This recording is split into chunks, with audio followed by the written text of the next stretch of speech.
Tidak ada yang lebih sulit untuk dirubah di dunia ini kecuali tentang keyakinan. Anda sudah keyakinan, maka ketika kita sejak kecil itu sudah meyakini sesuatu yang sudah benar, Musa yang mampu mendatangkan mukjizat itu gak bisa merubah keyakinannya, gak bisa. Begitu juga dengan orang-orang Arab jahiliyah. Ketika Nabi Muhammad yang berdakwah, ini yang berdakwah Nabi Muhammad sudah topnya, paling topnya dai, paling topnya nabi, paling topnya rasul. Tapi mereka sudah punya keyakinan bahwa yang benar itu adalah keyakinan nenek moyang mereka. Sulit sudah untuk dirubah, sulit. Oleh sebab itu ketika kita sudah sejak kecil punya keyakinan, dan keyakinan itu yang paling benar, maka ini merupakan karunia dari Allah Subhanahu wa taala karena saking sulitnya merubah keyakinan atau akidah. Kedua, salawat dan salam mudah-mudahan selalu tercurahkan kepada Nabi Muhammad sallallahu alaihi wasallam yang telah membimbing kita dan telah banyak berkorban untuk sampainya dakwah Islam, untuk sampainya agama Islam ke masa kita yang sudah 1400 tahun lebih, dan jaraknya sudah sangat jauh sampai ke pulau kita, Pulau Madura, dan sekarang sudah menyeluruh ke seluruh dunia. Itu semua berkat dari pengorbanan dakwah Rasulullah SAW. Dan kita juga dianjurkan untuk banyak berterima kasih kepada beliau SAW dengan banyak membaca sholawat kepada beliau sallallahu alaihi wasallam.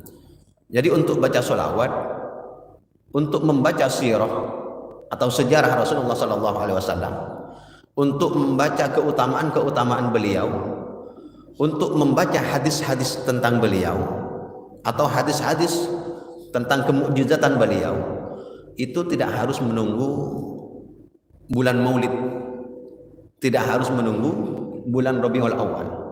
Setiap hari kita dianjurkan untuk baca sholawat kepada beliau sallallahu alaihi wasallam. Nah, karena sekarang sedang ramai, banyak orang membaca puji-pujian kepada beliau, banyak orang membaca sholawat kepada beliau sallallahu alaihi wasallam. Ada baiknya sebelum kita masuk tentang tafsir, kajian tentang tafsir, ada beberapa hal yang perlu dijelaskan. Orang Arab itu ketika ada kejadian-kejadian istimewa, tahun itu dikenal dengan nama kejadian itu. Kenapa disebut dengan tahun gajah atau Amul Fil?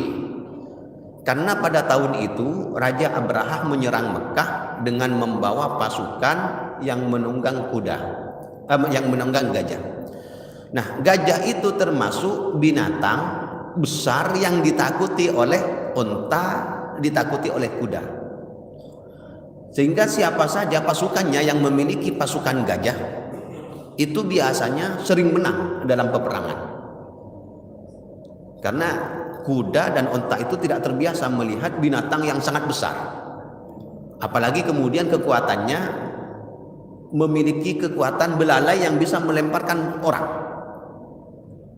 yang bisa memukul orang atau binatang lain yang ada di hadapannya. Ketika sudah ngamuk, sulit itu sudah. Maka pasukan atau raja yang memiliki tentara gajah itu ditakuti di Arab, terutama Arab jahiliyah ketika itu. Nah, ketika pasukan Abrahah menyerang Makkah, itu di tahun itu Nabi Muhammad lahir. Nah, makanya tentang tahun kelahiran Nabi Muhammad itu sepakat di tahun gajah. 2 bulan sebelum kelahiran Nabi Muhammad SAW. Kemudian yang kedua, tentang bulan kelahirannya, bulan Rabiul Awal, ulama juga sepakat bahwa kelahirannya bulan Rabiul Awal. Kemudian yang ketiga, ini yang banyak perselisihan. Kapan tanggal Nabi Muhammad dilahirkan? Ada setidaknya 3 atau bahkan sampai 4 pendapat tentang kelahiran Rasulullah. Pertama, beliau lahir tanggal 2 Rabiul Awal. Tanggal 2 Rabiul Awal. Kemudian pendapat yang kedua menyebutkan bahwa, dan ini pendapatnya masyhur, beliau lahir tanggal 12 Rabiul Awal. Dan ini masyhur. Pendapat yang masyhur, yang namanya pendapat masyhur itu pendapat yang terkenal. Terkenal ya, tanggal 12 Rabiul Awal. Tapi ada pendapat yang 12-nya. Itu yang paling benar menurut hitungan beliau. Karena dihitung dari sekarang gitu. Sekarang sudah bisa dihitung. Jadi tahun gajah yang dimaksud itu tahun berapa? Tahun 590 sekian. Itu bisa dihitung. Jadi kalau tanggalnya masih banyak pendapat. Kemudian tentang harinya, kalau harinya sepakat bahwa Nabi Muhammad SAW itu lahir hari Senin. Hanya ketika ada sahabat yang bertanya, kenapa berpuasa di hari Senin? Beliau menjawab, "Dzaka yaumun wulidtu fi." Hari itu, yakni hari Senin, merupakan hari di mana aku dilahirkan. Jadi Nabi Muhammad dilahirkan hari Senin. Kalau harinya sepakat. Jam berapa? Nah ini dulu gak ada jam.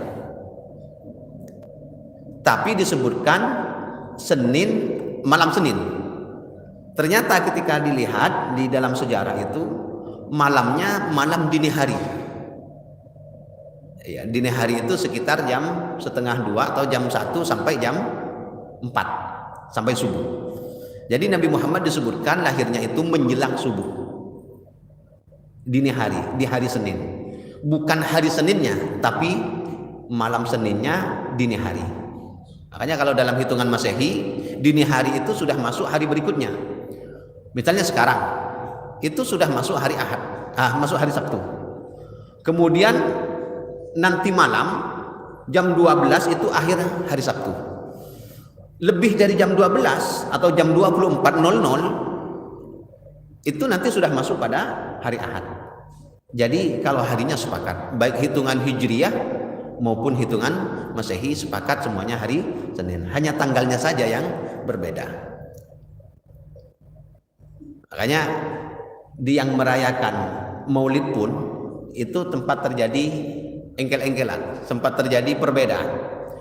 Yang benar merayakan Maulid itu malam Seninnya atau malamnya atau siangnya. Yang malam mengatakan Nabi Muhammad lahir malam. Tapi yang siang juga gak mau kalah. Yang paling benar siang, bukan malam. Kenapa? Karena Nabi Muhammad itu lahir dini hari sebelum subuh. Bukan malam habis maghrib atau habis isya. Tapi dini hari. Kalau